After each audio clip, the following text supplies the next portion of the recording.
Do you miss your grandmother? I do actually, yeah, I do miss my grandmother. And my grandfather, particularly being in Windsor. For me, Windsor is hers. Sometimes I'd come round and I'd have a bit of tea with her because she had the best teas ever, so I used to get well fed. Do you know what it looks like when a queen makes her final move and wins, even from beyond the grave? In early 2026, a quiet announcement from Buckingham Palace sent shockwaves through the royal world. It wasn't about ceremony, or titles, or even the crown itself. It was about something far more powerful: control. And at the center of it all stood Prince William, chosen not just as an heir, but as a guardian of something deeply hidden. For decades, Queen Elizabeth II had been quietly building a legacy few even knew existed. Not just palaces like Balmoral or Sandringham, but secret estates, protected by airtight legal structures, layered with meaning, history, and intention. These weren't just properties. They were vaults of memory, symbols of continuity, and shields against the very forces she feared could erode the monarchy from within. And here's where it gets fascinating. Years before her passing, the Queen didn't just decide who would inherit these estates, she engineered how. Through sealed trusts, handwritten directives, and carefully timed clauses, she ensured that everything would pass directly and exclusively to William. No shared control. No loopholes. No room for negotiation. Why?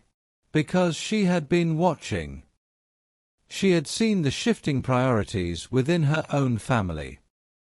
The growing pull toward commercialization, branding, and turning royal heritage into something sellable. And she made a decision. A quiet one. A final one.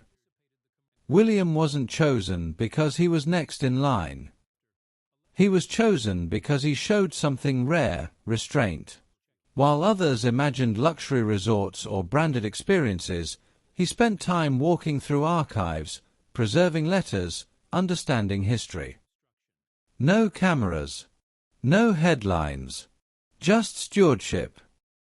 And when the moment came, everything activated. Estate after estate, hidden for decades, transferred into his hands. Legally untouchable. Structurally protected. Every challenge anticipated and blocked before it could even begin. Inside palace walls, the reaction was intense. Ambitions that had been quietly building for years suddenly collapsed overnight. Plans disappeared. Proposals dissolved. Because there was nothing left to challenge. The Queen had already played every move. And William? He didn't argue. He didn't respond publicly. He didn't escalate. He simply stepped into the role he had already been preparing for. Walking those estates not as an owner, but as a protector. That's what makes this story so powerful. This wasn't about wealth.